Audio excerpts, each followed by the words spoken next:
እያልክ ነው ምን እያልክ ነው? አካል ስትል እኮ አካል ስትል ምን እያልክ ነው? የለውም እያልክ ነው ብለህ ስትሞግተኝ ምን እያልክ ነው አንተ? አካል የለውም ስትል አልነበረ? እግዚአብሔር የሚባለው ሰው ነገር አካል የለውም ምናምን አይደለም የምትለው በአንተ ሎጂክ። የቱ ጋር ነው ያልኩት? እስኪ መረጃውን አንጣ።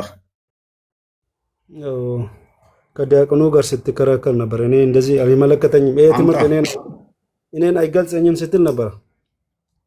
ይሄ ትምህርት እኔን አይገልጸኝም። አንጣ መረጃውን።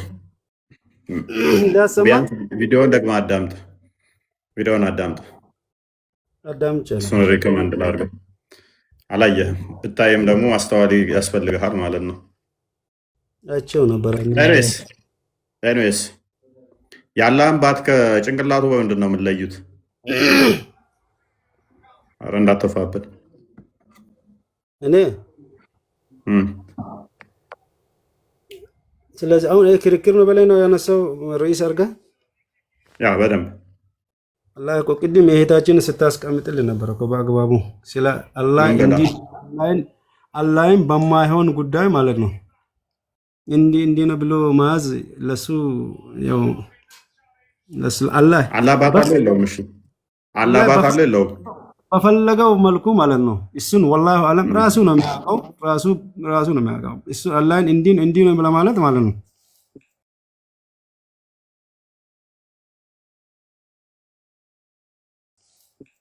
ያሉ ጉዳዮችን ራሱን እኮ በአግባቡ እንትን አድርገን ማስረዳት መቻል አለብን። ለምሳሌ ያሉ ነገሮች እንዲህ ነው በቃሽ። እስልምና መልሳቸውን አያቸዋል። እዛ ወጥቶ እዛ ወርዶ ቆላ ሄዶ ደጋ መጥቶ ቁልቁለቱ ወርዶ ከዛ እንደዚህ ሲሆን ከዛ ራሱን አሞት ከዛ ጠፍሩ ተቆርጦ ከዛ ምላሱን እነ ብሎ ከዛ ፂሙ ፀጉሩ አድጎ ከዛ ታጥቦ ከዛ እንትን ብሎ ኢትዮጵያውያን ገላል የሚል ነገር እኮ አለ። በሰይፌ ገላል እኔስ ዘግመተ ለውጣቸውን ስላልጨረሱ ሙስሊሞች ዞምቢ ነው ይመስሉኝ አንዳንዴ። የምር ቺምፓዚ ነገር ነው ይመስሉኝ። ይቅርታ አድርጉልኝ። ዘሆን ማለት ነው ቺምፓዚ ነገር ነው ይመስሉኝ።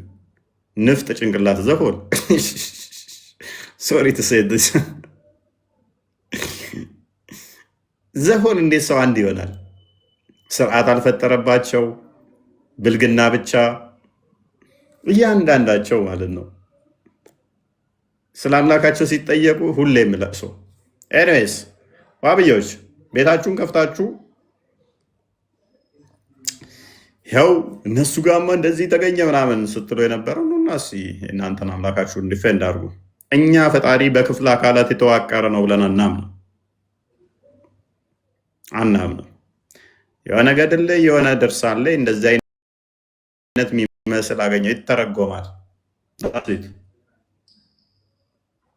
ያ ገድልና ድርሳን ካልከው በፊት አስቀድሞ እምነታችን የተመሰረተ በምን በመጽሐፍ ቅዱስ ላይ እና በአባቶች ላይ ከገድሉና ከድርሳኑ በፊት እምነታችን ነበር።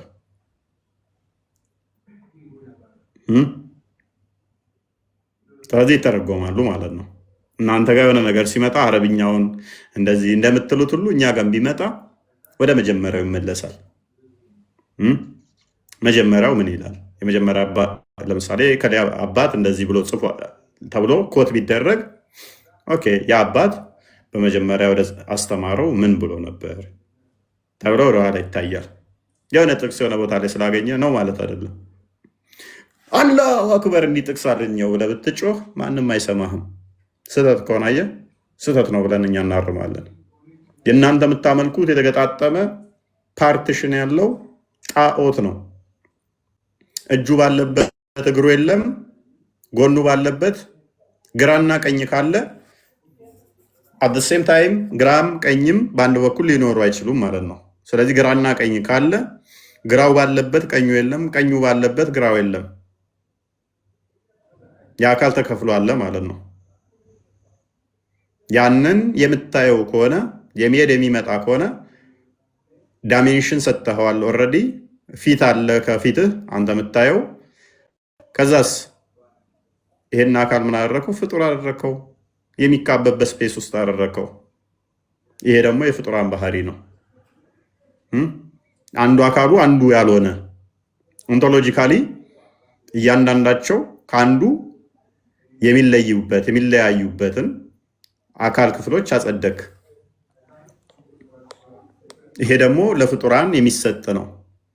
ዓይኔ ከጆሮዬ እንደሚለይ ለአላህም እግሩ ከጆሮው እግሩ ከባቱ የሚለይ ሰጠህ። እነኝን ደምረህ ከዛም የሚታይ አድርገህ ከዛም ግራ ቀኝ ፊት ኋላ ያለው አድርገህ ካስቀመጥክ በኋላ ማንንም አይመስልም። ተው እንጂ አይመስልም። ጭንቅላት ስለሌለው ሜይ ቢ አንገት ስለሌለው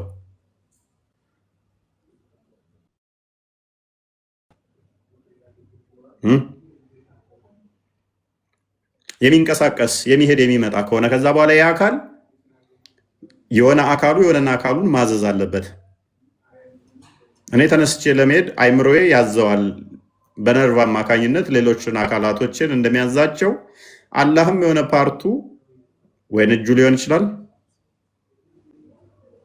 አለው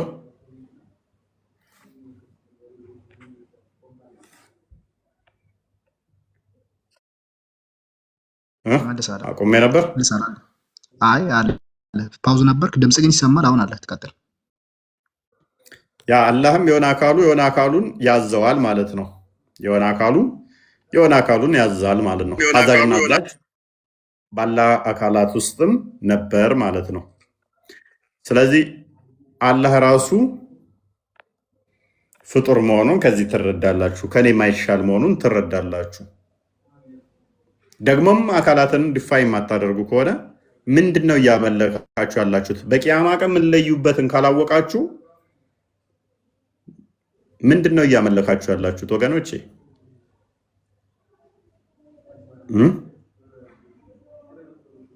ያ አካል የሰጣችሁት ባት የሚታይ ግራ ቀኝ ያለው ፊት ኋላ ያለው እኔ ይኸው ቀኝ አለኝ፣ ይኸው ግራ አለኝ፣ ፊት አለኝ፣ ኋላ አለኝ።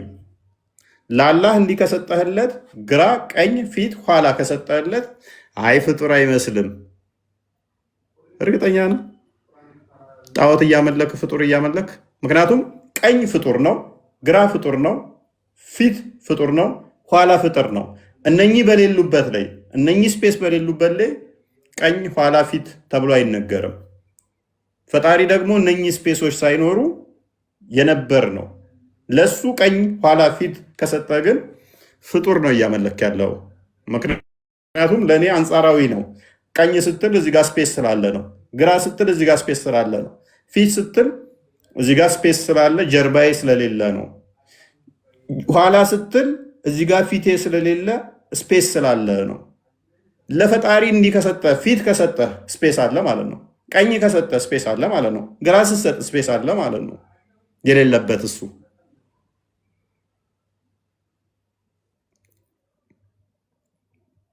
ስለዚህ የሆነ ስፔስ ውስጥ አላህ ምን ሆኗል ማለት ነው? ተኮፍሶ ተቀምጧል ወይም ተኝቷል። ይሄ ደግሞ ፍጡር ነው፣ ፈጣሪ ሳይሆን። ለምን ፍጡር የምታመልኩት ወገኖቼ? ለምን ፍጡር ታመልካላችሁ? ያውም ተጀምሮ ያላለቀ፣ ያውም አካለ ጎዶሎ። አሁን በህይወት ቢኖር አላህ እዚህ ወደ ሐኪም ቤት ነው የሚወሰደው መንገድ ላይ ብታገኙት፣ ወይም ፖሊስ ነው ደውላችሁ የምጠሩት። ባት ጭንቅላት የሌለው እንዴት ነው እሱ? እንዴት አንዳንዶቹ ሁለት ቀኝ እጆችም አሉት ይላሉ። ከዛ እንዴት ሊቀፋችሁ እንደሚችል ለዛ እኮ ቀፏቸው ሙስሊሞቹ አናቅህም ብለው ያባረሩት። ይሄ የአካል ስብስብ ማምለክ በራሱ እነኚህ የአካል ስብስቦች ቅድም እንዳልኳችሁ ሊገነጣጠሉ ሊለያዩ የሚችሉ ናቸው። አካል በራሱ ቅድም እንዳልኳችሁ ደግሞ አንዱ ከአንዱ የሚለይበት ነው። በአንጻራዊነት የሚነገር ነው። የሚታይ ነገር ደግሞ በራሱ ላይት ይፈልጋል። ላይት ሪፍሌክት ማድረግ አለበት፣ ወይም ደግሞ ላይት እሱ ራሱ እንትን መርጨት አለበት። ታዲያ አላህ ላይት ኢሚት ነው የሚያደርገው ወይስ ላይት አብዞርብ ነው የሚያደርገው? ሪፍሌክት ነው የሚያደርገው።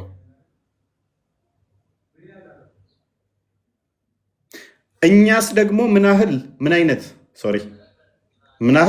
ምን አይነት ፊዚካል ቼንጅ ያሳይተን ነው አላህን ያን የምናየው ሰዎች አላህን ሊያዩት የሚችሉት እንዴት ነው? ምክንያቱም ሱረቱ አንቢያ 104 ላይ ወደ ቀድሞ እንደጀመር እንመልሳችኋለን ነው የሚለው። ስለዚህ ሁለት አይን ዘው የሚነሱት ሁለት ጆሮ ዘው የሚነሱት ቁመታቸው ብቻ ነው በአዳም 60 ክንድ የሚሆኑት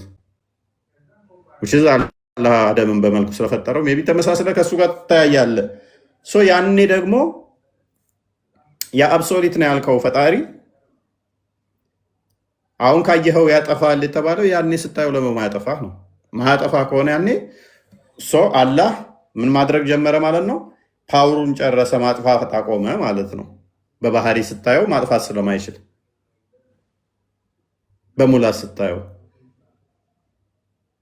ኢቭን ከእምነትስ ምንድን ነው? ከዛ በኋላ ዕብራውያን ምዕራፍ 11 ቁጥር 1 እንደሚናገረው እምነት ያላየነውን ተስፋ የሚያደርግልን ነው አይደለ? ተስፋ ስለምናደርገው ነገር የሚያስረግጥልን ነው ይላል። እምነት በዛ እያመንክ መቀጠል ነው። አሁን የቂያ ማለታ አላህ ግርንግድ ሆኖ ጭንቅላት የሌለው ባት ቢመጣባችሁና ብታዩት ከዛ በኋላ ዘላለም እስሩ ወሲብ ስታደርጉ እንደ አምላክስ ትቆጥሩታላችሁ እንዴ? እንደ አምላክ ትቆጥሩታላችሁ? ከዛ በኋላ ይሄ እግር አምላክ ነው ብላችሁ ከዛ በኋላ ታስባላችሁ? እድሜ ልክ ወሲብ እያደረጋችሁ ስሩ። የሚታይ ስለሆነ ምንም ተስፋ የምታደርጉት ነገር አይኖርም ከዛ በኋላ። ምክንያቱም ተስፋ የምታደርጉት እምነታችሁ አሁን ምን ይሆናል? እምነት ጀስት የማታየውን ተስፋ ስለምታደርገው ነገር የሚያስረግጥልህ ነው። ኦልሬዲ አላህ ባት ነው አያችሁት። እሱም አጋለ ጎዶሎ ነው። ምን ተስፋ ታደርጋላችሁ? ምን ይናፍቃችኋል እሱን ለማየት? ከዛ በኋላ ዝም ብላችሁ በቃ ትበላላችሁ፣ ትጠጣላችሁ በትልቅ እየሳህን ዝም ብላችሁ ወሲብ ታደርጋላችሁ። እምነታችሁ እዛ በኋላ ምን ይሆናል? ያስጠላችኋል ወለ ማለት ነው። ምንም ተስፋ የምታደርጉት ነገር ስለማይኖር እንደውም እኔ ይሻላለሁ ልትሉ ትችላላችሁ። እሱን ስታው ሲደብራችሁ የሆነ ነገር እንግዲህ ነገር እያያችሁ ማለት ነው።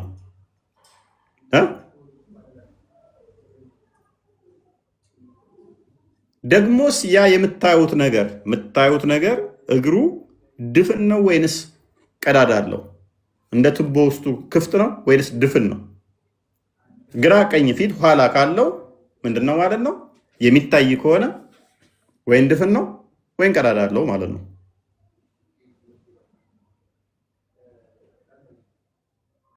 ድፍንም ሆነ ቀዳዳም አለው። ሁለቱም ስፔስ ይወስዳሉ፣ ስፔስ ይፈልጋሉ ማለት ነው። ስፔስ ደግሞ በባህሪው ፍጡር ነው። ስለዚህ አላህ ፍጥረት ከመፈጠሩ ወይንም ደግሞ ስፔስ ከመፈጠሩ በፊት አልነበረም የሚል ችግር ያመጣል ማለት ነው። ከቦታ በፊት አልነበረም። ምክንያቱም ድፍንም ሆነ ውስጡ ቀዳዳ የሚሆን ያ የሚታይ የሚሄድ የሚመጣው ወደ ስፔስ ውስጥ ገብቶ የኖረ ነው። አይ ከስፔስ ውጭ ነበረ፣ ከስፔስ ፕሌስ ውጭ ነበረ ከተባለስ ያ ኢንፋይናይት አብሶሊት የሆነው ፈጣሪ ወደ ስፔስ ከመጣ በባህሪው ወደ ምን ይቀየራል? ስፔሱ በራሱ ወደ ሲንጉላሪቲ ይቀየራል ማለት ነው። ወደ ሲንጉላሪቲ ተቀየረ ማለት ደግሞ ዘሆል ያጠፋቸዋል። ምክንያቱም እሱ በባህሪው ስፔስለስ ከሆነ ፕሌስ እንትን ማይል ከሆነ ስፔስ እና ፕሌስ ላይ በባህሪው ከመጣ ዘሆል ስፔስ እና ፕሌስም ኤቭሪቲንግ ይጠፋል ማለት ነው። እናንተም አብራችሁ ጠፊ ትሆናላችሁ።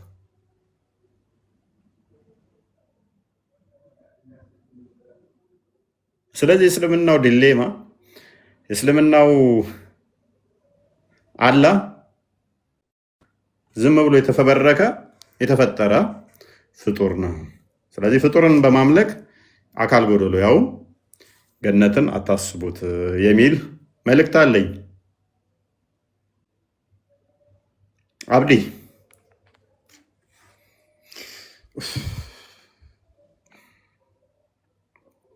ትሉበት አለ?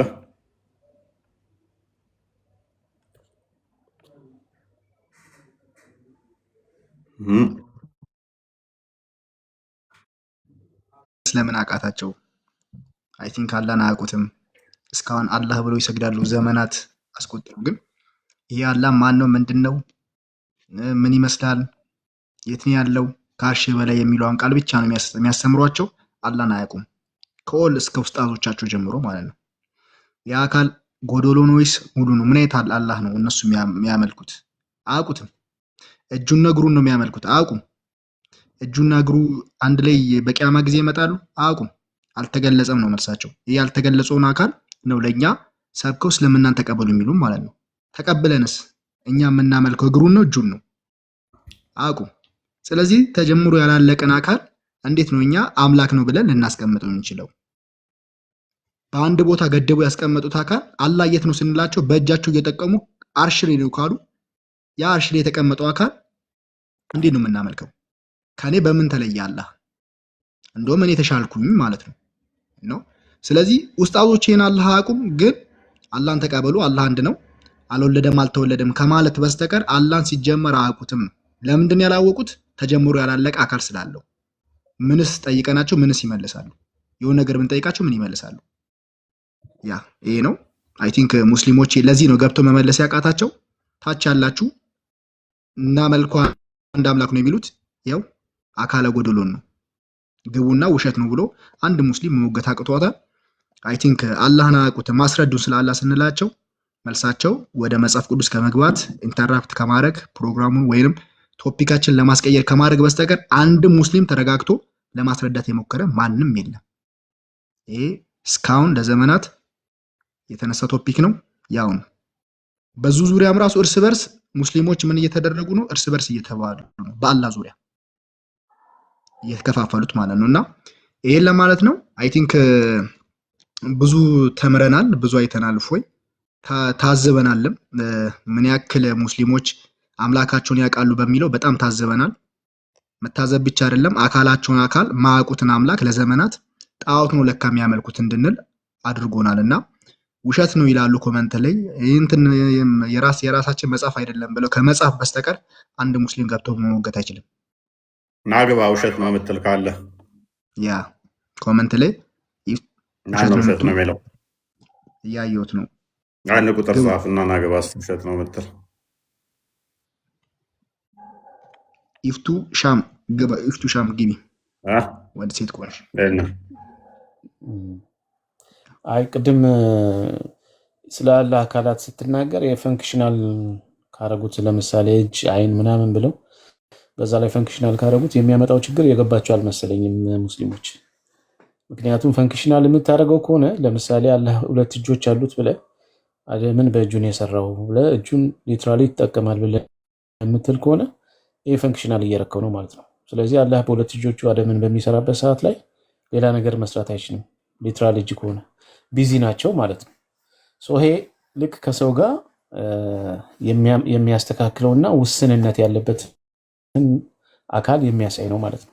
አንድ ሰው በሁለት እጆቹ የሆነ ነገር ከሰራ በቃ እነዛ ሁለት እጆቹ ቢዚ ስለሆኑ ሌላ ነገር መስራት አይችልም፣ ወይ በሌላ አካሉ ካልሰራ ማለት ነው።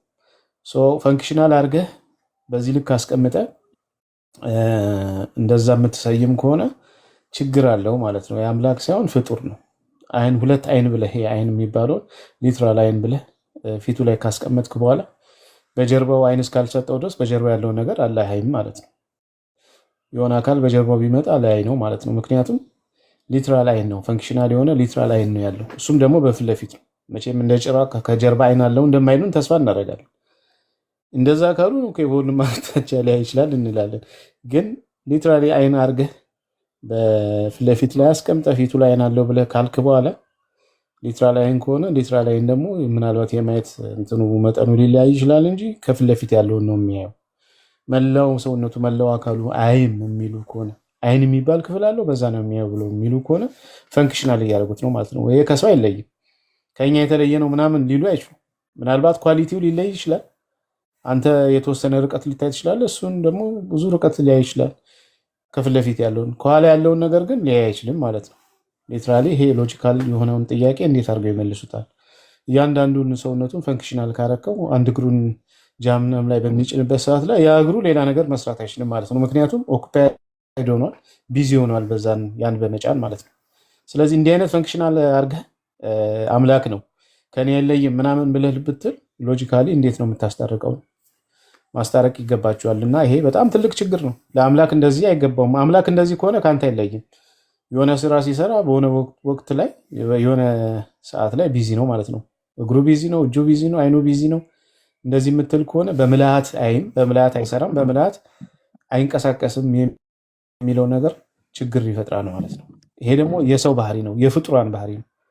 አምላክ እንደዚህ አይደለም። በሁሉ ቦታ የሞላ ነው። በሁሉ ነገር ሁሉን ያህል በሁሉ ቦታ የሞላ ነው።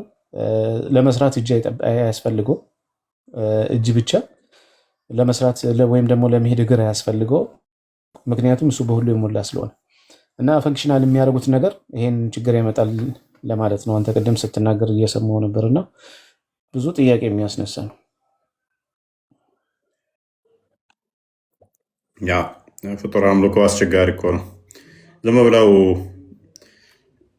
ስለ አምላክ ምንም የደረጀም ቴዎሎጂ ስለሌላቸው ማለት ምላሽም የላቸውም፣ አያውቁትም። ሲጀመር እያልናቸው ያለውን ራሱ ለመረዳት አይ ቲንክ 1-10 ዓመት ይፈጅባቸዋል ይመስለኛል። ዝም ብለው ተጭነው ስለሆነ ያሉት እንደተጫኑት ነው ያሉት። ገና ሸክማቸውን ገና ማራገፍ በራሱ ቴክስ ታይም። መፈክር ላይ እና ክርስትናን በመሳደብ የተካኑ ስለሆኑ ውስጣቶቻቸው እዛ ላይ ነው ገና ያሉት። ሙደሲር ተላከለት እኮ ኮመንት ላይ እንትን ማለት ሳይሆን ሲላክለት አይገባም። ለዛ ነው እና ኮመንት ያድርግ፣ ተዉት። በደንብ አስተውሉ። ስለዚህ አምላካቸውን ጠንቅቀው የሚያውቁት ነገር የለም። የሚያውቁት ጠንቅቀው አይደለም። አምላካቸውን ስለማያውቁ ያላቸው አማራጭ ክርስትናን ዝም ብሎ መስደብ እና መተቸት ነው። ክርስትናን መስደብ መተቸት ነው። በዚህ ነው ትውልዳቸውን ያቆዩትም። ትውልዳቸውን እዛው የቆዩት። ከዛ ክርስቲያኖችን በማጭበርበር ሰው እየሰለመ ነው፣ እስልምና ውበቱ፣ እስልምና እንደዚህ በሚል ላይላውን በማሳመር ውስጡ ያው ታውቁታላችሁ፣ ባዶ ነው። እስልምና ውስጡ ባዶ ነው፣ ግን ላይላውን በማሳመር ሰዎችን ያጭበረብራሉ። ከዛ ዘለለ ግን ቴዎሎጂካል ነገሮቹ ላይ የእስልምና ቴዎሎጂ አስቀኝ ነው እና አስቀኝ ነው። በቃ እስልምናን ቴዎሎጂ ለማወቅ ፈተዋቸውን ብላችሁ ቼክ ማድረግ ነው። ባሌ ደረበብኝ፣ ባሌ እንደዚህ ያደረገኝ፣ ባሌ ጡቴን ጠባ፣ እንዴት ነው ጋብቻችን፣ ፈታውሽ ብሎኛል፣ እንዴት ነው ፈቶኛል፣ አልፈታኝም። እንደዚህ አይነት ነው በቃ የነሱ ትምህርት ይሄ ነው። በቃ ከዚህ የዘለለ ነገር አይዶን ነው። ከዚህ በቃ ከፍ ያለ ካለ በገነት እንዴት ነው የምንበላው? በትልቅዬ ሳህን ነው ወይንስ በትንሽ? በትልቅዬ ኩባያ ነው የምንጠጣው ወይንስ በትንሽ? ከፍ ያለ ቶፒካቸው እነኚህ ናቸው እንጂ እኛ እንደዚህ የምናወራቸውን ስለ አላህ ጉዳይ የምናወራቸውን እንደው ሲማማሩ ሰምታችሁ ታውቃላችሁ? አላህ የሚታይ ከሆነ ያ የሚታይ ነገር በሙሉ የፍጡር ባህሪን ያካትታል። ስለዚህ አላህ ፍጡር ነው የሚለው ምላሽ ይሰጡበታላችሁ?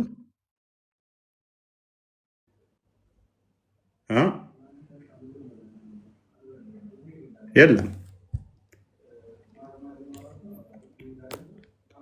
ሙንድሰር የምትባለው ኡስታዝ ከሆንክ ሙድ አትያዙ። ድራማችሁ ስለምናቅ ነው። ተልኮላችኋል፣ አልገባም። ታች ኮመንት ላይ ከእንደ ህፃን ዝም ብሎ ከመቀለድ በስተቀር ይሄ የሚጽፉት የሚቆጥረው ምንድን ነው? እሺ እንዴት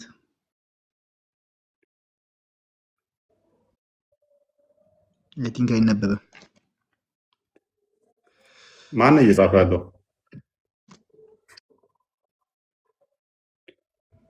ተመስገን የሚባለው አካል ነው መሰለኝ። አይነበብም። አስተካከላችሁ ጻፉ። ኦኬ፣ እንዴት ነው የሚበላው? ምንድነው? ኤኒዌይስ እሺ። አፍራ ሰላም ነሽ?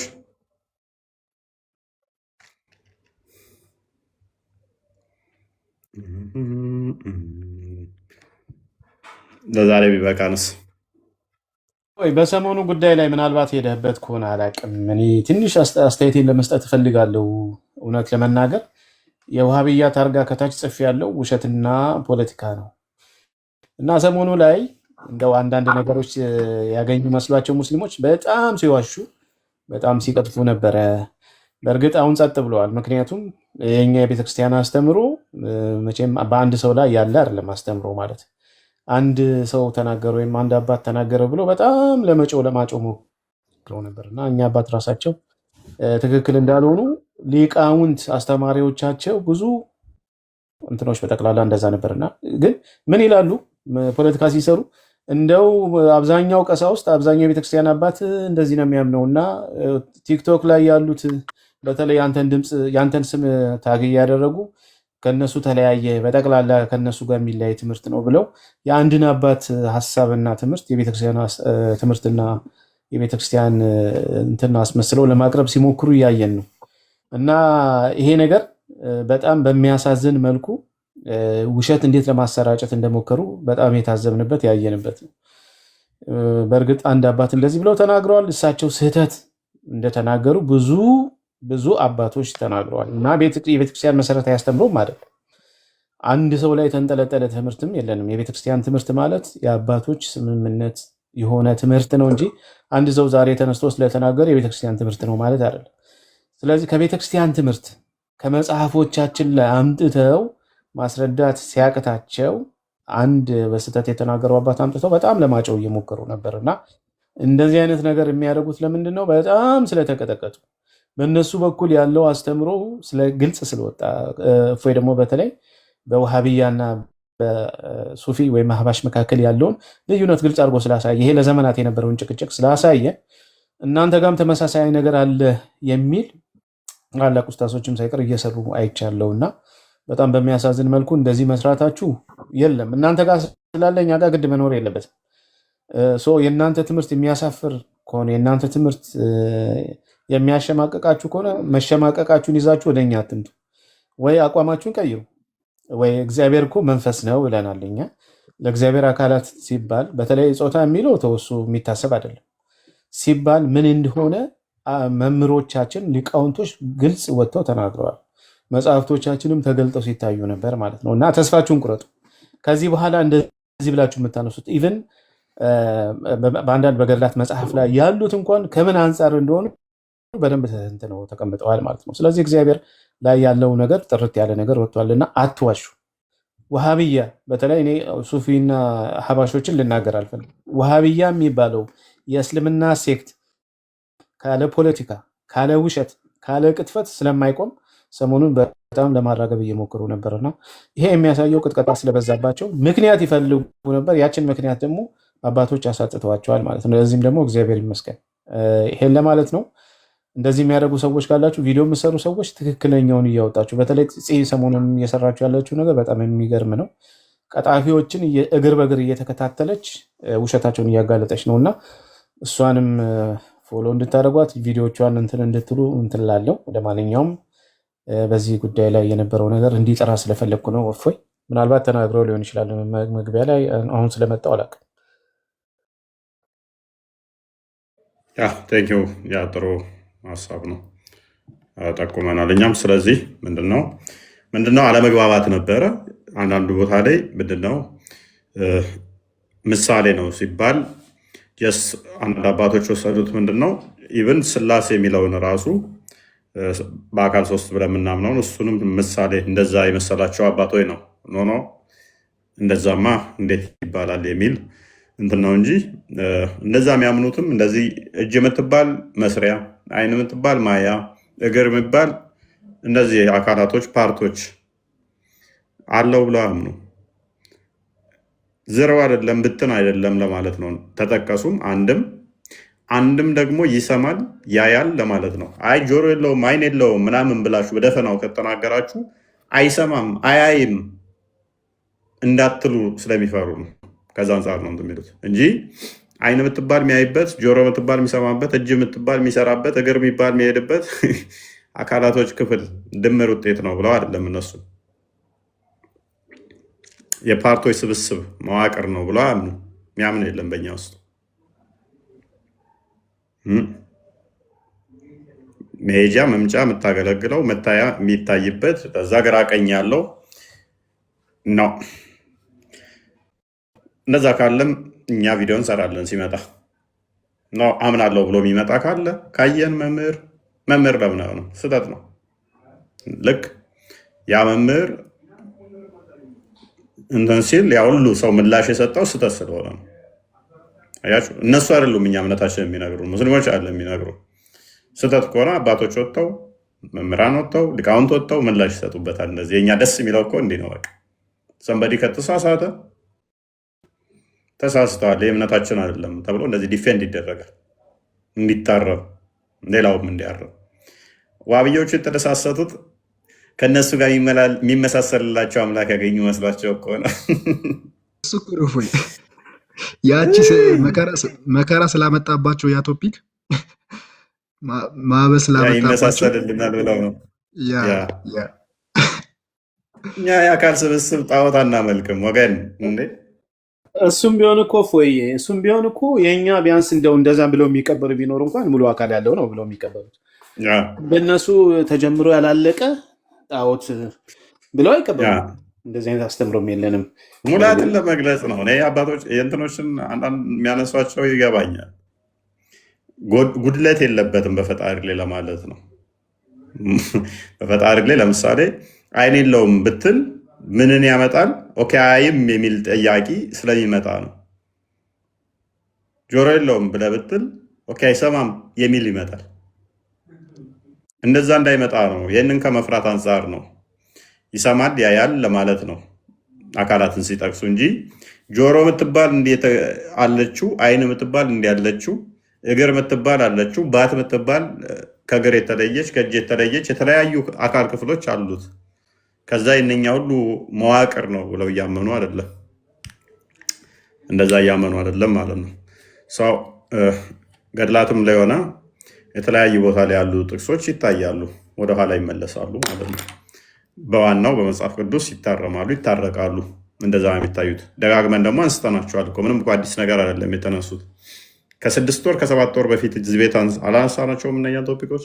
መጽሐፈ ሜላድ ላይ የሚነሱትን፣ መጽሐፈ ሃይማኖተ አበው ላይ የአትናቴዎስ የሚነሳው የተለያዩትን አንስተናቸዋል ደጋግመን። እዚህ ምላሽ ሰጠንባቸዋል። እዚህ ላለ ሰው ለእኛ ምንም አዲስ አይደለም ማለት ነው። እዚህ ሲያዳምጠን እንደነበረ በአካላ ጉዳይ ላይ ወጥ የሆነ ጥርት ያለ ያስከትለ የሚችለውን ችግሮችን በሙሉ ደጋግመን አስተምረንበታል። ፕሮቴስታንቶችም ከሙስሊሞቹ ጋር ሆነው ሲደሳሰቱ እያየው ነበረ።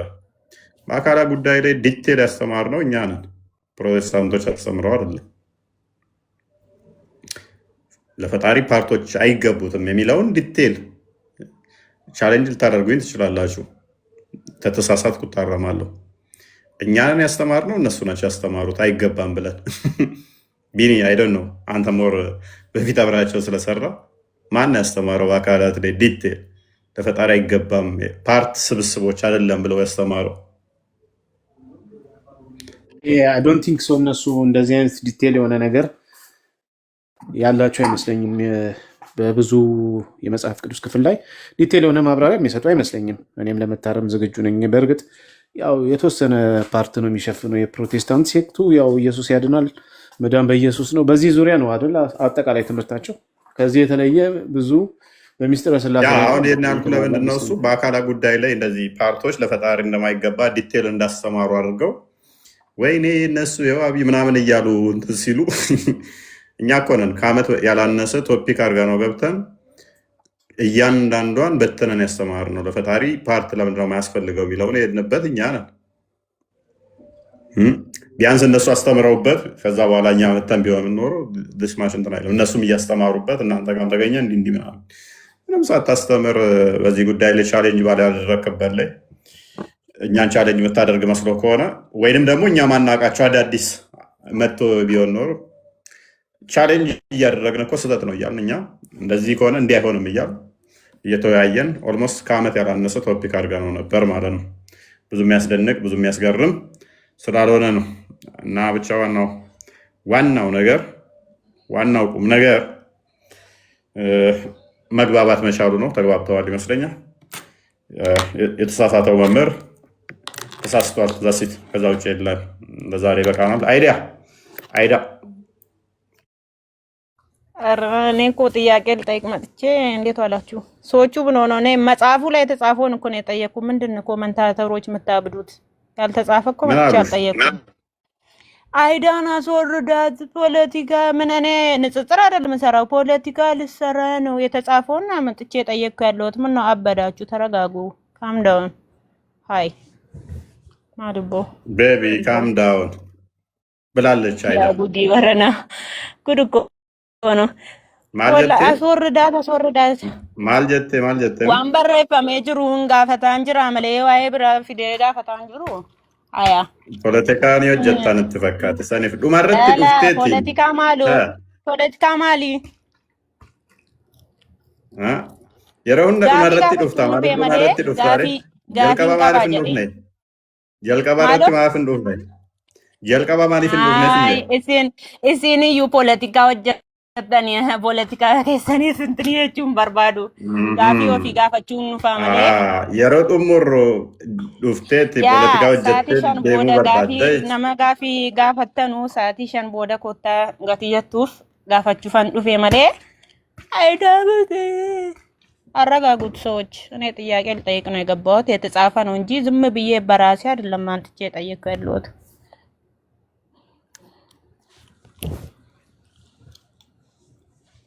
ስሜት አትሁኝሽ። ለማንኛውም ስሜት አትሁኝ። ለምን ዝም ማን ሀቢብ ማያቅቅ ሰው ዝም ብሎ እንትን ሲል እኔ ዝም ብዬ ከራሴ አይደለም ያልገባኝን ነው መጽሐፍ ቅዱስ ላይ ያነበብኩ ብዬ መጥቼ በቃ ቢኒን ትወደዋለህ። ቢኒ አውሩ በቃ ከአንተ ጋር። አይዳ ሰሞኑን በፊት ጥሩ ነበረች። ሰሞኑን ግን እውነታቸውን ነው። ፖለቲካ የሚመስል መልስ ሲሰጥሽ ቆይ ስሚ፣ መልስ ሲሰጥሽ ለምን እንደዚህ ሆና ለምን ምናምን እያልሽ የሆነ ፖለቲካ ለመስራት ትሞክሪያለሽ። እኛ አስተምሮታችንና መጽሐፋችንን ስናስረዳሽ ለምን በዚህ መልኩ መጽሐፍ ቅዱስ ይገልጣል የሚል ጥያቄ ትክክል አይደለም። እግዚአብሔር በፈለገ ይገልጣል ማለት ነው። በር አንኳኳ በበር ቀዳዳ ሲባል ሮማንቲክ ሆነ ያልሽው ነሽ እንዴ? አንቺ በበር ቀዳዳ እጁን አስገባ የሚል አይምሮሽ ውስጥ ልክ ብልቷ ውስጥ አስገባ ብለሽ እንዴት ተርጉመሽ ኡስታዞቹ ባለጌ ስለሆኑ ኡስታዞቹ እንደዛ ብለው ተረጎሙት። ለሌላ ጊዜ እንደዚህ አይታሰብም፣ ነውር ነው። የበር ቀዳዳ እኔ ምን ልበል ያነበብኩት እኮ ነው። ቢኒ ምን ልበል ኡስታዞቹ ባለጌ ስለሆኑ ነው አይደል? እንደዛ ብለው ተረጎሙ። ኡስታዞቹ ባለጌ ስለሆኑ ነው። ሰው እኮ ማንኛውንም ነገር ሲያነብ በዛ የሚረዳው እኮ ጭንቅላት ውስጥ የሆነ ነገር አለ። እና ምን ቀሚሴን አውልቄ ምናምን እያለች ምን እንዴት ነው ሮማንቲክ ማይሆነው? አዎ በምሳሌ ነው የተቀመጠው። ቀሚሴን አውልቄዋለሁ እንዴት እናንተ ናችሁ እሱን የማስረዳት መጽሐፋችሁ የመጽሐፋችሁ ቀሚሴን አውልቄ ብትል አይሻ እኮ ቀሚሷን አውልቃ ራቆቷን ሆኜ ከላይ ራቆቴን ሆኜ ከስር የሆነ ነገር ገልደም አድርጌ ነብዩ መሐመድ ይነካኩኛል ትላለች አይደል? አረሱ ነው እሱ ቀላል ነው። ባሏ ስለሆነ ቀላል ነው። ልብሷን አውልቃ ትጥበት ወንዶቹን ታስተምር እንትና ማን ቃል ስጋውን አንተ ቃል ስጋ ሆነ ጋር ምንም ሰውን ማይረዳ ሰው ስለሆነ ይጨምቅሻል። ቃል ስጋ ሆነ እንደኛ ይራራል። ምን እንደሚጨምቀኝ ምን ዝም ብሎ ተረት እያወራ ከራሱ ፈጥሮ እያወራ እንደኛ ስለማያዝንልሽ ነው። ተግባብተናል። አሁን እንደውም ከሱ ጋር ነው የምታወሪው ብሎ ወደፊት ሁለኛል ጥያቄ አለኝ። አሁን እናንተ የፖለቲካችሁ ግባት ሀዲስ እያነበብኩት በጣም ገርሞኝ ነበር እና አይሻ ስለ ገላት ወንዶችን ስታስተምር ከባድ ነው በጣም አማርኛ መጽሐፉ ላይ ራሱ ቡኻሪ ላይ እያነበብኩት ነበረ ቀን ይህ ወደፊት በደንብ እንመጣበታለን። እንዴት ነው ሴት ልጅ ወንድ ልጅን ገላ መታጠብ የምታስተምረው? ራቆቷን ሆና ኢንጂን ምን ብለው ሸፈኑት? መጋረጃ ነበር በመካከላቸው። መጋረጃ ከነበረ ሰውየው እንዴት አየ? በጣም ሳክሰኝ ለማስተማር እንደዚህ ጠቡ ወሲብ አድርገው ነው ወሲብ አድርገው እንዴት መታጠብ እንዳለባቸው ጀናባው ነው። መጋረጃ ካለማ እንዴት ያዋጣል? አክቹዋሊ ስለ መጋረጃው እኮ እስከዚህ ድረስ ነው የሚሉት። ከዚህ ከታች አይታይም ነገር አይነት አይ እኔን ስለምትፈለፍሉት እኮ ነው። ለምንድን ነው ብዬ እኔም የራሳችሁ መጽሐፍም ገለጥ አድርጉ። አይ እኛ ጋር ይገናኝማ አይዳ በር እሱ ከውጭ ሆኖ እሷ ቤት ውስጥ ተኝታ ለመክፈት በር ታግሎ በእናንተ ዳይፍ ቢኖር ኖሮ ትጥሰኝ ነበር። ዳይፍ ነው ብለህ ትጥሰኝ ነበር። ትላንት ማትጠይቅህ ምን ተሰይ ዳይፍ የለም እንጂ እናንተ ጋር እኮ ዳይፍ ነው የሚሉት። ዳይፉንም እኮ ይጠቀሙታል ለመረጃ። ነገር ግን እኛ ዳይፍ አናመጣም ሲጀመር። ኤኒዌይስ ምንድን ነው ጥያቄሽ? እኔ ጥያቄ ፈጣሪ እንዴት ይጸጸታል ነው ጥያቄ። ኦኬ ኦሪት ዘፍጥረት ምዕራፍ 6 ከቁጥር 6 ላይ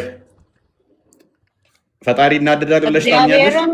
እግዚአብሔርም ሰውን በምድር ላይ በመፍጠሩ ተጸጸተ፣ በልቡም አዘነ ይላል። እሺ መልካም ምንድን ነው? ኦኬ አንዴ ክፈተው እንትና አቢብ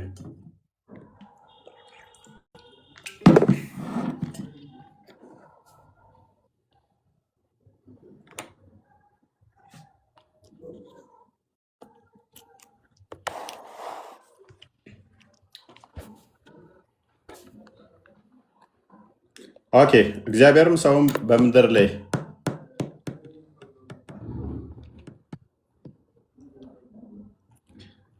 አንብቢው እና አሁን ጥያቄሽ እንዴት ይጸጸታል ነው። ጸጸትም ምን ብለሽ የተረዳሹ? አዛና ተጸጸተ ካለ እንግዲህ ምን ማለት ነው? ይሄ የሰውኛ ባህሪ አይደል? ማዘንና መጸጸት እንዴት ለፈጣሪ ይሆናል? እንዴት ፈጣሪ ራሱ በፈጠረው ነገር ይጸጸታል ያዝናል ነው ፈጣሪ? እሺ ስለዚህ ጸጸት ማለት ማዘን ነው። አላህ አዛኝ ነው አይደለም? ኖ ሰውን ምድር ላይ በመፍጠሩ እኮ ነው። ይሄ እኮ አይደል እንዴ ማዘን ነው ብለሽ ስለፈጠራችሁ አላህ ያዝናል አያዝንም? ለጠፍ የራስህን መልስ ስጠኝ በቃ። አላህ ያዝናል አያዝንም? አላህ ነቢ ለምን እንትና አትነግረኝም? የራስህን መልስ። ያዝናል አያዝንም? መልሽልኛ እሱን። ኦይ ማልቦ ፈጣሪ እንዴት ያዝናል አልሽኝ አይደለም? ከዛን ቁጥር 6 ደግሞ የሚለውን አንብባ እኮ መጸጸት ምንድን ነው ትርጉሙ ስልሽ ማዘን አልሽኝ። አላህ ያዝናል አያዝንም ስልሽ ለምን ከበደሽ? ኤኒዌይስ ይሄንኛው እግዚአብሔር ሰውን በምድር ላይ በመፍጠሩ ተጸጸተ በልቡም አዘነ የሚለው ከኛ አንጻር የተነገረ ነው። እግዚአብሔር በፍጹም የሚጸጸት የሚያዝን አይደለም። ለሱ ጸጸትና ማዘን አይነገረውም። ነገር ግን የሰው ልጅ በሰራው ክፋት ተንኮል ምክንያት ፍርድ መጣበት። ፍርዱ አዘነ ተጸጸተ የሚል ተነገረ እንጂ ፈጣሪ ወደፊቱን ሳያውቅ ቀርቶ ጸጸት ምንድን ነው ለሰውኛ ባላደረግኩ ነበር ባልሆነ ነበር ብለን የምንለው ነው አይደለ? ፈጣሪ ወደፊቱን የሚያውቅ ነው፣ ሁሉን የሚያውቅ ነው። ስለዚህ ለሱ ጸጸት አይነገርም። ነገር ግን ፍርዱ ነው። ከፍርዱ አንጻር ለእኛ የሚፈረደው ያንን ምን ያህል ከባድ መሆኑን ለማሳየት እግዚአብሔር ተጸጸተ በልቡም አዘነ ተብሎ ተነገረ እንጂ እሱ ላይ የሆነ ነገር ኮዝ የሚያደርገውና የእሱ ስሜት የሚቀያየረው ነገር የለም። ሳሙኤል ቀዳማዊ ላይ አንድ ክፈትልን፣ ምዕራፍ 15 ቁጥር 29 ላይ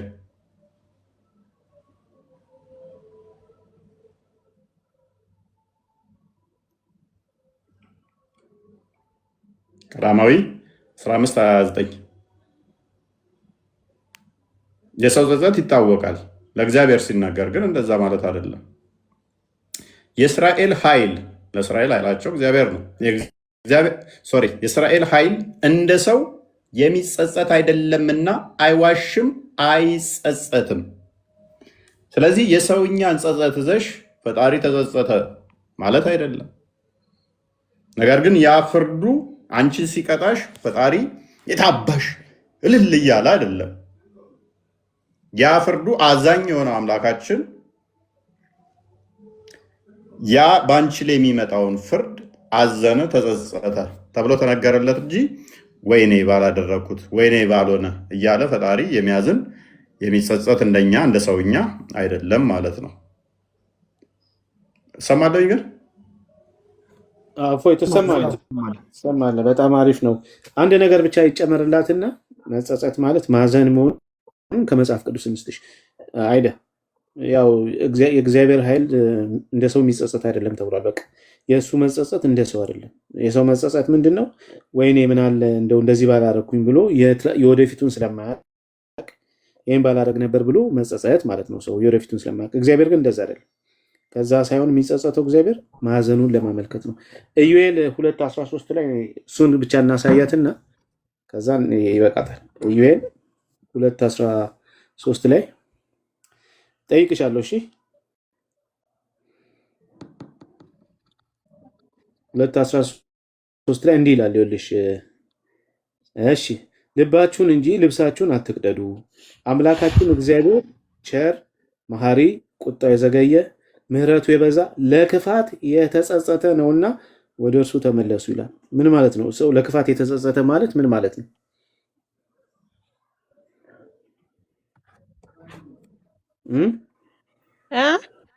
ለክፋት የተጸጸተ ነውና አልሰማሽኝም?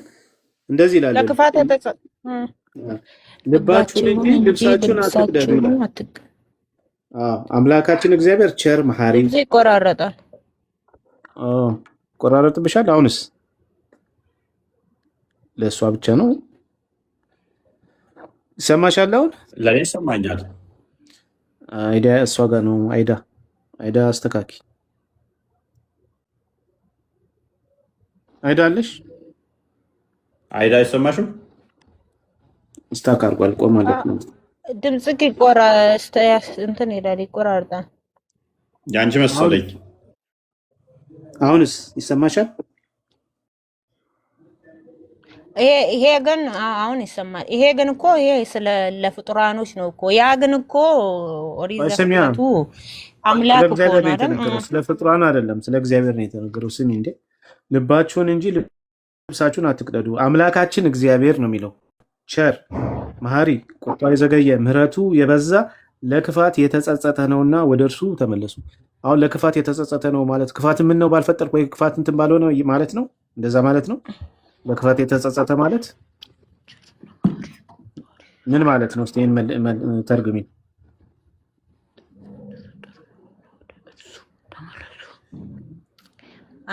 ቢኒ ይሄና እኮ እኔ ያመጣሁት አንቀጽ እኮ አይገናኝም። አረ ይገናኛል። እዛ ጋም እግዚአብሔር በሰዎች ክፋት ተጸጸተ ነው የሚለው፣ እዚህ ጋም ደግሞ ለክፋት ተጸጻሽ ነውና ነው የሚለው። ምንድን ነው የሚለየው? ሁለቱ ምንም የሚለየው ነገር የለም።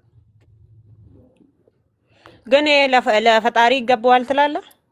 አይ ይኸውልሽ ስሚ፣ ሰዎችን በመፍጠሩ መጸጸቱ ኦኬ፣ ስሚ መጸጸት አልሰማሽም ማለት ነው። ቅድም እኮ አንደኛ ሳሙኤል ያነበብኩት እኮ ነው። አረ ስሚ ቆይ፣ አንደኛ ሳሙኤል ላይ ቁጥር 15 ምዕራፍ 15 ቁጥር 29 ላይ የእስራኤል ኃይል እንደ ሰው የሚጸጸት አይደለም ብሏል። ስለዚህ የእግዚአብሔር ጸጸት እንደ ሰው አይደለም። የሰው ጸጸት ስለማያውቅ ነው፣ የወደፊቱን ስለማያውቅ ምን ይሄን ባላደርግ ነበር ብሎ ይላል። እግዚአብሔር ደግሞ እንደ ሰው አይጸጸትም ስለተባለ እግዚአብሔር እንደዛ አይደለም። መጸጸት ማለት ማዘንን የሚያሳይ ነው። እሱን እኮ እንትን እያመጣሁልሽ እኮ ነው። አሁን ኢዩኤል ላይ ያመጣሁልሽ እኮ። ኢዩኤል ላይ ምን ይላል? እግዚአብሔር ለክፋት የተጸጸተ ነው ብሎ አስቀምጧል። የሰው ልጆች በሰሩት ኃጢአት እንስሳቶች ምን አጥፍቶ ነው ሁሉ ነገርን ከምድር አጥፋለሁ? ቆይ አይዳ ስሚ፣ ይህን ሳንጨርስ ሌላ ቦታ አትሂጂ። አሁን ተጸጸተ የሚለው ቃል መጽሐፍ ቅዱስ ላይ ተጸጸተ የሚለው ቃል መጽሐፍ ቅዱስ ላይ የገባው ምንድን ነው? ሐዘንን ወይም ደግሞ ሰዎች ከኃጢአት የሚመለሱ ከሆነ እግዚአብሔር እንደሚያዝንላቸው የሚያሳይ ነው። ምክንያቱም ለክፋት የተጸጸተ ነው እና ወደ እርሱ ተመለሱ ማለት በክፋታችሁ ተጸጽታችሁ ብትመለሱ እግዚአብሔር ጸጸታችሁ ምንድነው ክፋታችሁን ይቅር ይላል ለማለት ነው። ምክንያቱም ከላይ ልባችሁን እንጂ ልብሳችሁን አትቅደዱ አምላካችን እግዚአብሔር ቸር መሐሪ ነው ስለሚል ማለት ነው። ስለዚህ ለክፋትሽ ከተጸጸትሽ ስሚ ክፋትሽን በንስሐ ከተመለሽ ክፋትሽን ከተውሽ እግዚአብሔር ደግሞ ለክፋትሽ ይጸጸታል ማለት ነው። ክፋትሽን ይምራል ማለት ነው እንጂ ምን ነው ክፉ ባልሰራሽ ኖሮ ምናምን እያለ እግዚአብሔር በክፋትሽ አይጸጸትም፣ ክፋትሽን ይምራል እያለ ነው። ስለዚህ ይሄ ክፍል መጸጸት ማለት እዚህ ላይ አልተገለጸም እኮ ነው ቢኒ፣ እዚህ ላይ ስለሱ አልተገለጸም። አንተ መታብራራልኝ ከሌላ አንቀጽ ነው። እዚህ ላይ ግን ሙሉ ምድር ላይ የፈጠሩትን እንስሳቶች ምን አጥፍተው ነው? በመጽሐፍ ቅዱስ ይብራራል ነው። ተጸጸተ የሚለውን ይዘሽ አንቺ እንደ ሰው ነው የተጸጸተው እንዳቲ መጽሐፍ ቅዱስ እግዚአብሔር ራሱ እንደ ሰው አይደለም የሚጸጸተው ወይም ጸጸቱ እንደ ሰው አይደለም ተብሎ አስቀመጠች። ያ ጸጸት የተባለው ደግሞ ምንድን ነው የሚለውን ራሱ መጽሐፍ ቅዱስ ሲፈታው ማዘንን፣ ምህረት ማድረግን ያሳያል ብዬ እያመጣሁልሽ ነው። መልስ ሲሰጥሽ መልስ አትቀበይም ወይም ደግሞ ተቀበልኩት። እሺ ወደ 7ኛ እንውረድና ከላስ እንጨርሳለን። እሺ እንስሳት፣ አዋፋት ምን አጥፍተው ነው? ወደ እሱ ትሄጃለሽ። ወደዛ ከመሄድሽ በፊት አድመኛ ማለት ከቢኒ ጋር ያወራን ነው። ቃል ስጋ ሆነ ከቢኒ ጋር ያወራን ነው። ጥያቄም በጥያቄ ቃል ስጋ ሆነ ችግር ከአንተ ለሰው አትመልስም። ጥያቄን አለ ያልከ ነው እንትን የምትዘባራርቀው አልፈልግም። መልስልሽ ምንም ችግር የለም። ቢኒ መልሶልሻል፣ መልስልሻለሁ። እሱን እየመለስኩልሽ ነው። መልስሽ እግዚአብሔር ለምንድን ነው የምድር እንስሳቶችን አዋፋቶችን ሁሉ እንደዚህ የሰው ልጆች በሰሩት ኃጢአት እንበልና እሺ ይጸጸታል ኃጢአትን ሲሰሩ የሰው ልጆች ከተባለ አዋፋት እንስሳት ምን አጠፉ? ቁርአንን አንበበሽ ስለማታውቂ እኮ ነው። ቁርአንን ትቀሪዋለሽ ምን እንደሚል ግን አታውቂውም። ለምሳሌ ይህን ጥያቄ አንቺ ስትሰግጂ አንድ ጊዜ ልንገርሽ አሁን መሄድ ትችላለሽ። በኖህ መርከብ ጊዜ እንግዲህ አላህ እንዳጠፋ ታውቂያለሽ። እዛ ጋር ለምን ጥያቄ አልፈጠረብሽም?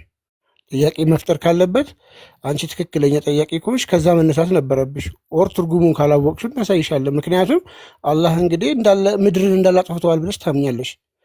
ይህንን ጥያቄ ለምን አንቺ እምነት ለሰጠ ጥያቄ ትመጫለሽ? ይሄ አላዋቂነት ነው። ሁለተኛ ደግሞ አላህ አድመኛ ነው ይላል። እንዴት ልታስረጅን ነበር? ቢኒ በደንብ መልሶልሻል፣ ገባኝ ብለሻል። ሱረቱል ኢምራን 3:54 ላይ አላህ ከአድመኞች ሁሉ በላጭ አድመኛ ነው። አይሁዶች አደሙ፣ አላህ ደግሞ ከነሱ የበለጠ እጥፍ በላጭ አድመኛ ነው ይላል። ማደን እንደዚህ አድማ ማድረግ ደግሞ የሰውኛ ባህሪ ነው። ይህንንስ እንዴት ትረጇዋለሽ? ጭንቅላትሽ ክርስትና ላይ አክቲቭ የሚሆንና እስልምና ላይ ሲገባ ግን ማይሰራ ከሆነ ዴድ የሚሆን ከሆነ አይ ቲንክ መታከም አለብሽ። ከስር እየሰማሽኝ ከሆነ ሶሪ። እሺ ቴንኪው። እንግዲህ ተጸጸተ የሚለውን ተመልክተናል። ምንም እንትን የለውም። አንዳንዴ በስርዓት ማዳመጥ መቻል ጥሩ ነው። ለመከራከር ብቻ መሆን የለበትም ማለት ነው። ስለዚህ ፍርዱን ለማሳየት ነው። ፍርዱን ለማሳየት ነው። አዛኝነቱን ለመጠቆም ነው። እግዚአብሔር ሲፈርድባችሁ ጥፋት አጥፍታችሁ ሲፈርድባችሁ የታባታችሁ ደስ አለ ምናምን በሚል ኤክስፕሬሽን አለ የሚመጣው። ያዝናል በሚል የተገለጠ ነው፣ በሰውኛ ማለት ነው። ያዝናል ሲባል ግን ያልፈጠርኳችሁ ተሳስቻለሁ ምናምን በሚል እንደናንተ አይደለም፣ እንደዛ ማለት አይደለም። እዛ ነው እንደ ሰው አይጸጸትም የተባለው። እናንተ ወደ ጋነም ሲልካችሁ ምናምን አላ እንደሚጨፍረው እንደዛ አይደለም። ስታጠፉ አባታችሁ ነውና ስበድሉ ተሱ ቅፍ ስትሄዱ ጎሽ ወደ ሴጣን ሄዱ ምናምን እያለ ይደሰታል ማለት አለም። አላ ይስቃል። ሁለት ሙስሊሞች ሲገዳደሉ አላ ይስቃል። የኛ አምላክ ግን ስትገዳደል ይደሰታል ማለት አይደለም። ጎሽ ከሌ ከሌን ገደለው ምናምን የሚል አምላክ የለንም። ስለዚህ እነኚህ በክፋታቸው ምክንያት በኃጢአታቸው ምክንያት ከእግዚአብሔር ሲለዩ ከቅፉ ሲወጡ ፍርድ ሲመጣባቸው ያ ፍርድን ተጸጸተ ተብሎ ተገልጿል። ሱረቱ በቀራ 145 ላይ ላላ ብድርን ያበደረ እጥፍ ሆኖ ይመለስለታል ይላል። አላ ለማይነው ብድር ይወስዳል ማለት ነው። ላላ ያበደረ እጥፍ ሆኖ ታገኛላችሁ ይላል። ስለዚህ አላ ብድር ይቀበላል። ስለዚህ አላ ተበዳሪ ነው። እንዴት ታዩታላችሁ? ይህንን ስታለ አላ ብድር ስለሚቀበል ማለት ነው።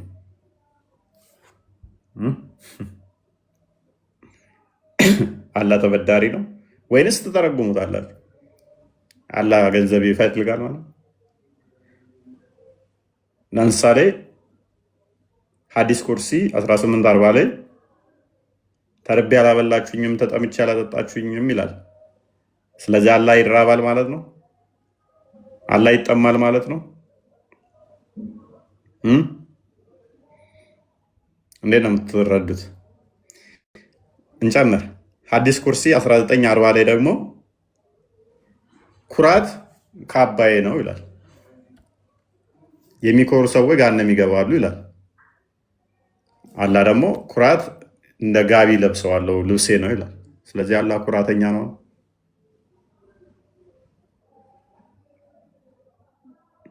አላህ ይናደዳል። ስለዚህ ፍጡር እንደዛ መውሰድ እንችላለን። እኔስ ሌላኛው የጠቀሰችው ምንድነው? እንስሳቱ የተገለዋል በብሉይ ኪዳን። ሰው ፈጣሪ አዛኝ ከሆነ እንስሳቶች እንዴት ተገደሉ ነው። አይ ቲንክ እንስሳቶች እንዴት ተገደሉ የሚለው እንስሳቶች ቃልም እንዳለው ለምሳሌ በኖህ ጥፋት ምክንያት እንስሳቶች አብረው ጠፍተዋል። በቁርአን ውስጥም አለ ይሄ። እንዴት ያዩታል? እንዴት ታዩታላችሁ? ሌላኛው ለአማሌቃውያን ሲባል እንስሳቶቹ እንዲገደሉ የታዘዘበት አለ በብሉይ ኪዳን ላይ። ለምንድን ነው እሱ ያልን እንደሆነ ሙስሊሞች እንደሚያደርጉት አሁን ሙፈሲሮቻቸው እንዳስቀመጡት ከእንስሳት ጋር ወሲብ ማድረግን አማሌቃውያን እንስሳቶቹን ወሲብ ያደርጓቸው ነበረ። ከእንስሳቶቹ ጋር ይዳሩ ነበረ እና እንስሳቶቹ በባህሪያቸው ንጹህ ቢሆኑም ፈጣሪ ንጹህ አድርጎ ቢፈጥራቸውም እነኛ አማሌቃውያን ግን ጥሩ አልነበሩም ሰዎቹና እንስሳቶቹን አርክሰዋቸዋል። ከነሱ ጋር ወሲብ ይፈጽማሉ፣ ከእንስሳቶቹ ጋር ማለት ነው።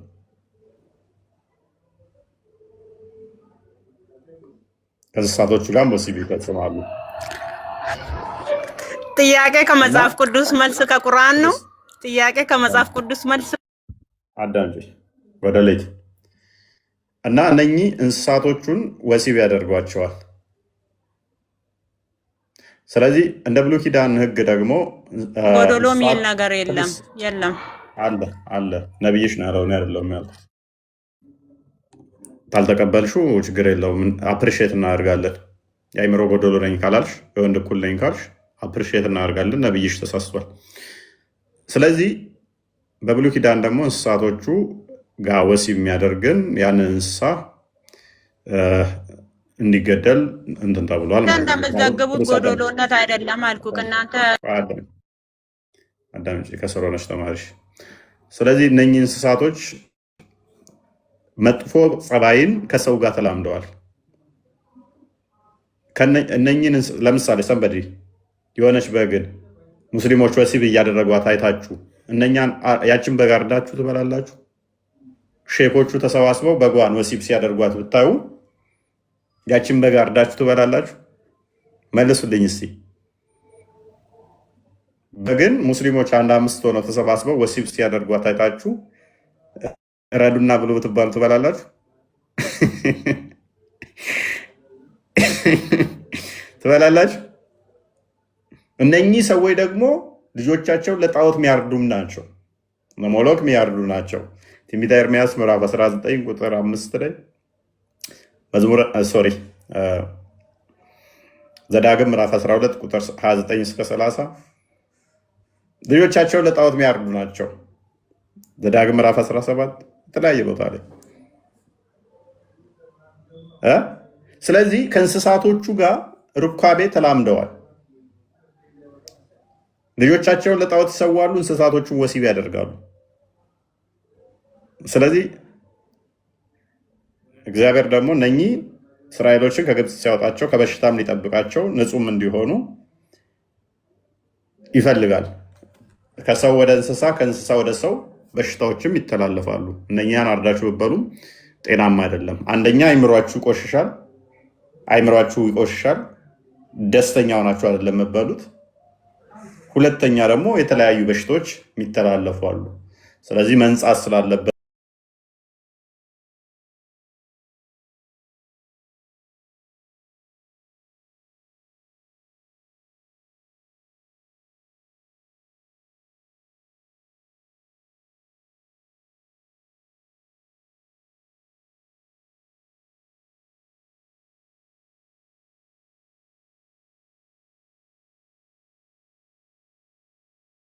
ላይ ወሲብ አድርገዋቸው ነው የገደሏቸው ወይንስ ለምንድን ነው እናንተ የገደላችኋቸው? ዛፉ ሳይቀር የተቆረጠው ለምንድን ነው? ሌላ ልስጣችሁ። ውሾችን ግደሉ ብሏል መሐመድ። ምን አጥፍተው ነው ውሾቹን አላህ እንዲገደሉ ያዘዘው? ሴጣን ናቸው ውሾችን ግደሉ ብሏል። ሌላ ልስጣችሁ። ሌዘርድ እቺ እንሽላሊት ነገርን እሷን በአንድ ድንጋይ ወርሮ የገደለ 100 ሽልማት ያሸልመዋል ብሏል። በሁለተኛ የገደለ 80 በሶስተኛ 50 መሰለኝ ያሸልማል ብሏል። ስለዚህ እንሽላሊቱ ነፍስ አይደለም፣ ውሻ ነፍስ አይደለም። እነኝህ መግደል ገነት የሚያስገባ ከሆነ እናንተ መግደል ነው፣ እነኝህን ገነት ይከታችኋል። ከምንም በላይ ግን ቅያማ የሚመጣላችሁ አይሁዶችን ገላችሁ ስጨርሱ ነው። ሌላውን አማኝ ገላችሁ ስጨርሱ ነው ቅያማ የሚመጣው። በብሉይ ኪዳን ያለው ለምሳሌ ቅድም እንዳልኳችሁ አንዲትን በግ ወሲብ እያደረጉ ተሰባስበው አይታችሁ ያችን በግ አርዳችሁ ልበሏት አትችልም። አንደኛ በሽታ ታመጣባችኋለች፣ ሁለተኛ በጓም ማይሆን ነገር ተላምዳለች። ማይሆን ነገር በጓም ተላመደች ማለት ነው። ስለዚህ ከበሽታው ያልተናነሰ አይምሯችሁ ይመረዛል። እናንተም እንደዚህ አይነት ነገር ውስጥ ልገቡ ትችላላችሁ።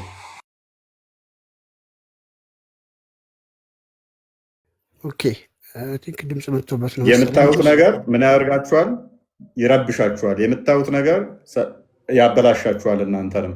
ያቺ በግ ወይንም ደግሞ ያቺ እንስሳ እዛ ጋ ወሲብ እንደሚያደርጓት አውቀህ ቤት ስታመጣት አንተም የእነኛ ባህሪ ሊጋባብህ ይችላል። አየህ። ስለዚህ እነኛ እንስሳቶች እንዲጸዱ እንዲወገዱ አድርጓል እንጂ በባህሪያቸው እንስሳቶቹ አጥፍተው አይደለም። ሌላኛው በእስልምና ግን አንድ ፈተዋ አለ።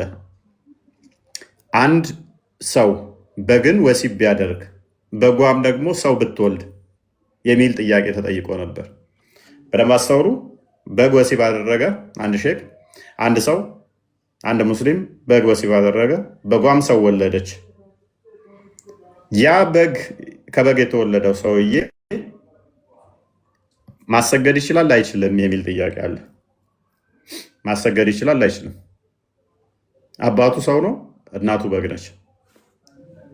ለጥያቄው መልስ ማሰገድ ይችላል፣ ምክንያቱም አባቱ ሰው ነውና። ያ በግስ ለኢድ ታርዶ ሊበላ ይችላል ያ ሰውዬ ሲባል፣ አዎ ታርዶ ሊበላ ይችላል፣ ምክንያቱም በእናቱ በግ ነውና የሚል አስተምረዋል። እንደዚህ አይነት አስተምረት ውስጥ ሆናችሁ አሁን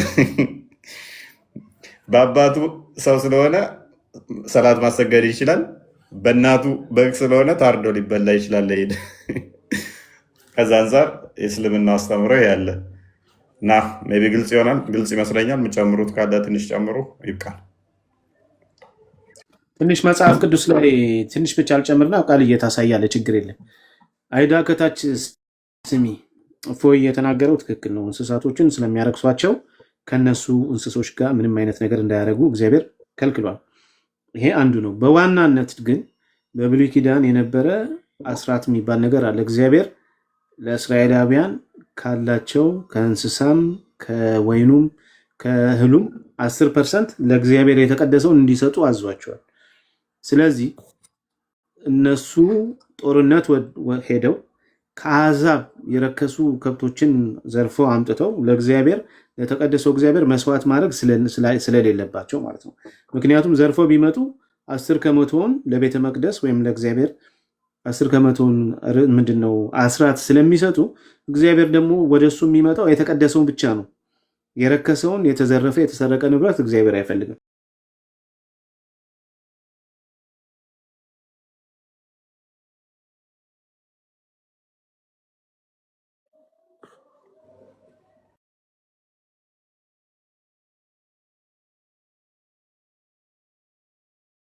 ቲንክ ኔትወርኩ ላግ እያደረገበት ነው መሰለኝ። ዴባ የእሱ ነው የሚቆመው፣ እኔ ጋ ነው። ቆይ የእሱ ነው መሰለኝ። እኔ ይሰማላ? ያንተ ይሰማኛል። ያ ዴባ ነው። ይሰማል ቢኒ?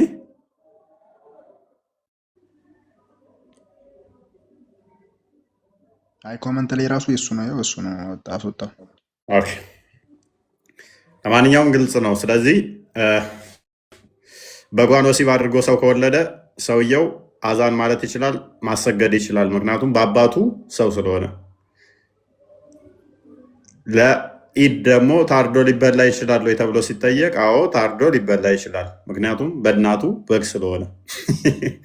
እናንተ ተግማሙበት። እኛ ጋር ግን ይሄ እንደዛ እንዳይሆን ነው እና ግልጽ ነው። የኛ ለዛሬ ቢበቃን ሰዎች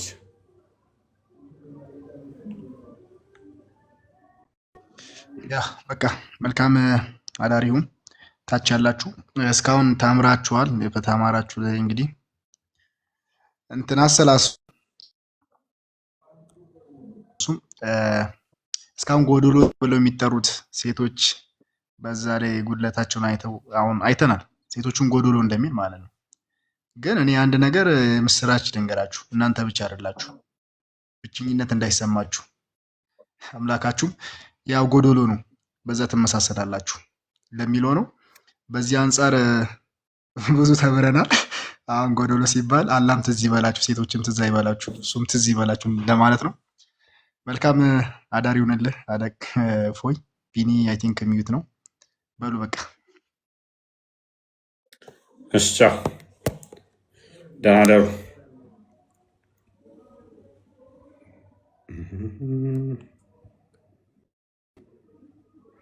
ቶጣ ምን አለ ተቀመጥ አሰብክ እነ ዝም ብለህ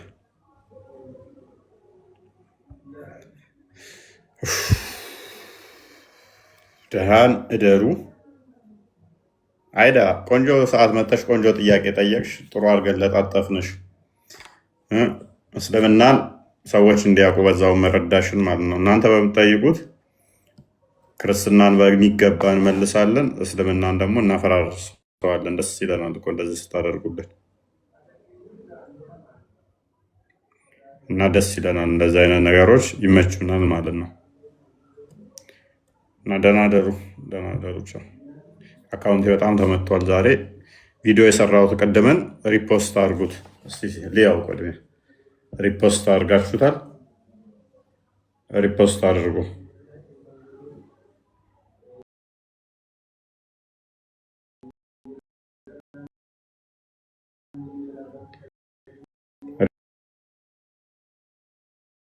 ሪፖስት በደንብ አድርጉት። እሺ ሪፖስት በደንብ አድርጉና ለሰዎች እንዲደርስ አድርጉ። በደንብ አልተደረገም ገና አካውንታችን እያስቸገረ ስለሆነ ዛሬ አሁን ወደ ሰው እንዳይታይ ሬስትሪክት አድርጎን ነበር። ሪከመንድ እንዳይሆንም ምናምን ዘግቶታል።